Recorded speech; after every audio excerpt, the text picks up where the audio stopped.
Let's talk about 10 albums that didn't get their due. Why not, right? Hey guys and gals, it's Hannah the Omaha Introvert. Welcome back to my record room. If you're new here, an extra welcome to you, and I hope you find something of interest here. And if you're not new to my channel, I thank you so much for coming back. So this video topic has been on my mind for a bit, so now I'm finally filming the video. I thought I would just pull 10 albums from my personal collection that I feel are very underrated, did not get their due. These albums were perhaps overlooked by the general masses. It could be a particular album from a band that's overshadowed by other albums in their discography, or it could be an album from a band that is important to the genre but didn't quite get the buzz it deserved. You get the idea. Plus it was just fun to enjoy some of these that I hadn't spun in a while, you know. We have to enjoy our collections. These are not in any particular order, so don't be thinking that this is a ranking video. Just don't. This is no ranking video. We're keeping it as chill as possible. So the first record I have is by the Jesus and Mary Chain. This is Honey's Dead. This is their 4th album. I just love the cover of that. Talk about a forgotten one. Seems like everyone just talks about Psycho Candy or Darklands, which by the way, I am sporting my Darklands tank top. I love that album. But this one is just kind of lost in the mix.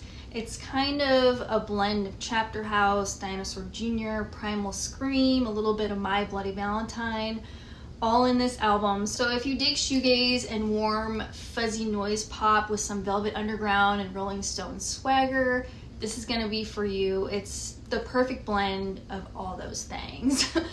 Probably more accessible than Psycho Candy, honestly, and it took me a while to get into Psycho Candy, if I'm gonna be totally honest.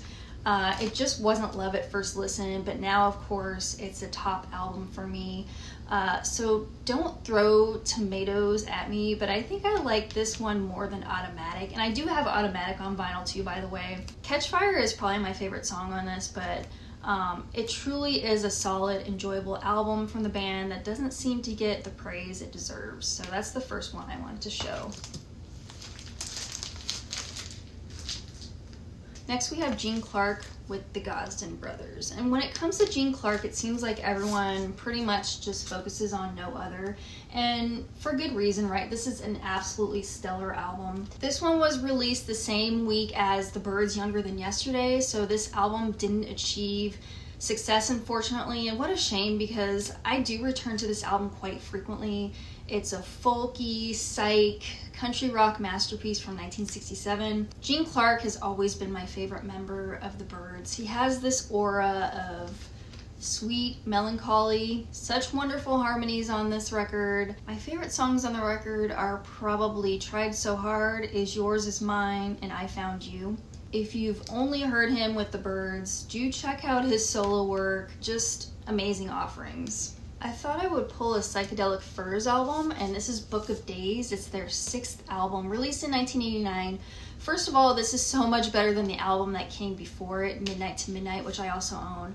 I think the production on this record is excellent. I think Dave Allen produced this, yes.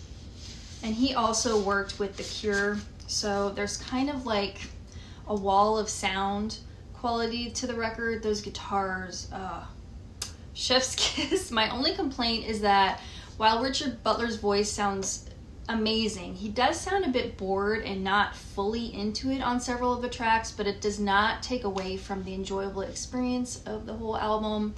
It is a grower. It was for me anyway. For me, the second side is perfection, seriously. If you like early Psychedelic Furs, as well as like the late 80s, early 90s alternative sound, I think you're gonna like this one. Next we have Modern English with Mesh and Lace, and I wanted to make sure I featured a 4AD band because I just love the label, and this record gets overshadowed by their follow-up, this one, which is After the Snow, which has I Melt With You, of course. Sounds like a different band if you're comparing these two. I have the 1986 UK reissue. It was originally released in 1981. I don't think I've properly showed this album on my channel. I may have had it displayed on my record wall in a prior video, but this was an eBay purchase for me last year. This is post-punk and new wave goodness, so dark and bleak, delicious bass lines, ominous vocals. The songs I really love would have to be Love and Light. Yeah, absolutely love that one. A Viable Commercial. Does anyone else here love this like I do? Let me know. It speaks to my soul. But if I had to compare it to anything, I'd say Joy Division merging with Bauhaus. I don't know, that's what comes to my mind. But I think I want to there's a CD version out there that has a bunch of extra tracks. I think I'm going to hunt that down because I want more. I want to hear more from these particular sessions. So good, you guys. Modern English, especially if you like post-punk. Oh, I was gonna mention, I watched a YouTube video by what's her name? I think her channel name is Stella's Encounter. I will leave a link down below, but she just did a really interesting ranking of her favorite like 4AD bands, and I'll leave the link to it down below, but she's pretty cool. So next we have Trust from Elvis Costello. Another record from 1981. I guess I just couldn't help myself. But yeah, this is a record sandwiched between Get Happy and Almost Blue. Criminally underrated album. When on the topic of Elvis Costello, it seems like the albums that are talked about most from him are My Aim Is True, This Year's Model, Armed Forces, Imperial Bedroom, and those are all like excellent, beyond excellent and solid. But where's the love for this one? Seriously, this is genius. Genius record. Love his vocals on Watch Your Step. I want to say a special thank you to Robert NYC Guy, Raised on Records. He has a really neat channel if you want to check him out. I'll leave a link down below. We did a trade recently of sorts where he sent me this album, and this is an upgrade copy for me, by the way. This is on Columbia. So an excellent copy. And he also sent me a copy of Wall of Voodoo's second record. Whenever I film, I swear my brain goes out the window. I can't even think of the title of it right now. I should know it offhand. I'll put it down below. You guys know what I'm talking about. That record has been on my want list for a while. So Robert, thank you for this excellent copy. But yeah, Elvis Costello was just at the top of his game lyrically and stylistically for this record. From a Whisper to a Scream is on here with Glenn Tilbrook from Squeeze. Absolutely amazing. Other songs I love: White Knuckles, New Lace Sleeves. The second side is just perfection. It's got the goods, yeah. Just like so many other of his albums, but it stands among his best. Who is with me on this? Y'all have some love for Trust. It's so good. Okay, next I have a CD to show because I do not have it on vinyl. So I'm talking about Dinosaur Jr.'s Farm. So this album actually really helped me get into Dinosaur Jr. back when it came out, I think in 2009. I was only like a casual fan of Dinosaur Jr. before, but when I heard this, I don't know, something clicked. Like I really latched on to this one and I just fell in love with this album hard. The melodies, the heavy fuzzy guitars. I think Lou Barlow has only 2 songs on this one, but they are tops too. So playing this one again after not having heard it in a while was seriously such a treat. It was like a warm blanket. I love Plans and I Don't Want to Go There. Those are probably my 2 favorite songs, but it's just wonderful. And the album before it, Beyond, such incredible comeback albums from them. I think I'm actually behind on hearing their last 2 records. I know, I need to get with it, seriously. But Dinosaur Jr. with Farm. Next we have a semi-new purchase. I don't believe I've showed this on my channel before, but it's Blind Mr. Jones with Stereo Musicale. This is really cool. So this insert comes out. Actually, this is the actual cover, if you've seen that before. So I have this reissue. It's a 2 LP reissue. Really well done. I got this from Zia Records mail order, and I think they're based in Arizona. It's a 2 LP. So let me just show everything. So one looks like this and one looks like this. So they're different colors. Very cool. So this is a short-lived shoegaze band from the UK in the early 90s. I think they only put out 2 studio albums. This is definitely an overlooked band and album. Have you even heard this? It's so good. Even if you're turned off by shoegaze in general, this is a more unique band and you shouldn't write them off because there is flute. There is flute incorporated in several of the songs. I was reading a few reviews online and someone wrote, like, this is the Jethro Tull of shoegaze. So I don't know if that piques your interest or turns you off, but this is very atmospheric. It has psych vibes, a bit of a Celtic feel at times. It's total bliss. Very inventive for the early 90s. Overlooked. Check it out. I think they probably could have came up with a better name for the band though. They came up with their name from the first 2 songs from the Talking Heads album Naked. So just a little tidbit. So yeah, that's 2 LP set. Very nice. Unique shoegaze, and I really dig it. Next we have a band I love, and this is the Feelies, Only Life. So when you think of the Feelies, I'm sure like you've seen this cover. This is an iconic album and cover. This is Crazy Rhythms. I just have it on CD.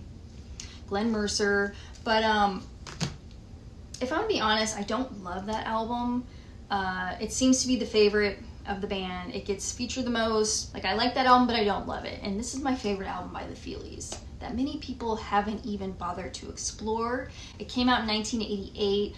It captures 1988 well too. It's like a perfect album. If you like Felt, REM, the Velvet Underground. I mean, they cover Velvet Underground's What's Going On as the last track. Then look into this one. It's 80s college rock, jangle pop. I love the songs Higher Ground and Away.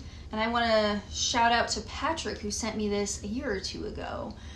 He's on Instagram, great music taste. So, and I appreciate the heck out of this album. If you haven't heard this one by the Feelies, check it out, Only Life. I guess we only have a few left. Is it 2? Hopefully I counted right. I don't know. You guys, I don't have time. I haven't had time to film a video in a while, so I'm just trying to squeeze one in this week. I just hope my work slows down. It has been terrible. Like last weekend, I don't even think I felt like listening to much music. I was just beat. So this is Wire's A Bell Is a Cup. And I know their first 3 albums, when you think of Wire, like, these can't be beat. It's like a fascinating, excellent trilogy of albums from the band Wire. But have you heard this album? This is A Bell Is a Cup, Until It Is Struck. This is another one from 1988. It shouldn't be forgotten.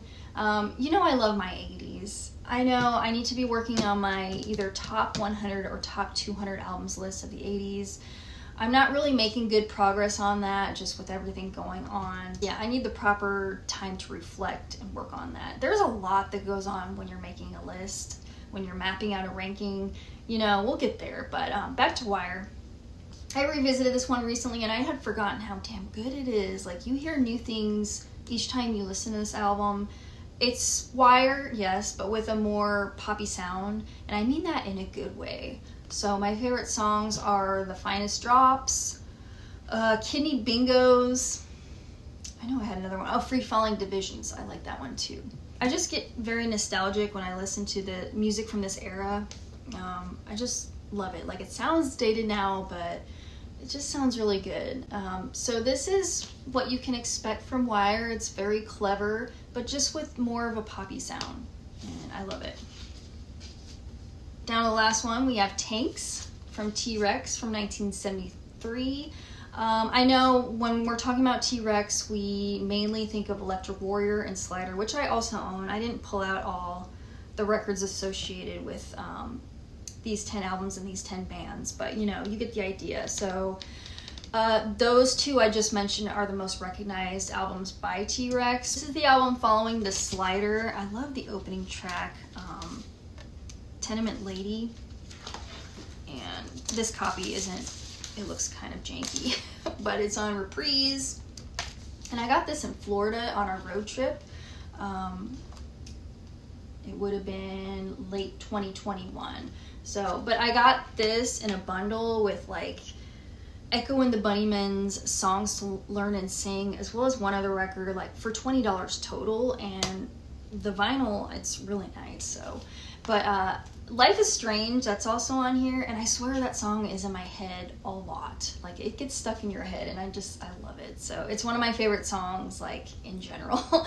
But yeah, I don't have the CD with the bonus tracks, but I would opt for that version, as you get like 20th Century Boy, Children of the Revolution, Jitterbug Love, I forget what else, but other great songs from those sessions. Am I right? I think that's the same era, but I love this era of T-Rex, and I still need to add some more Mark Bolan into my collection. That's one of my goals actually this year.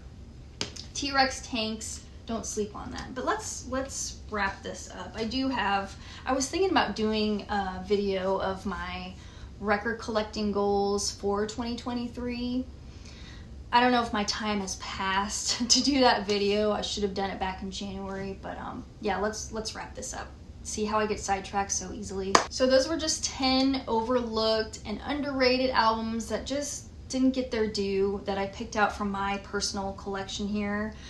Just 10. There are so many more, I realize that. But which albums do you feel didn't get the praise they rightly deserved? I could probably even make this a series. There are so many worthy albums. It's always fun to pop back on here and check in and chat about what I love most, music and records. Thank you for taking the time out of your day to watch my video. Hopefully you are all doing well. Keep spinning the music to stay sane in this crazy ass world. It just keeps getting crazier. But yeah, let me know how you're doing, and I'll see you for the next video. Later.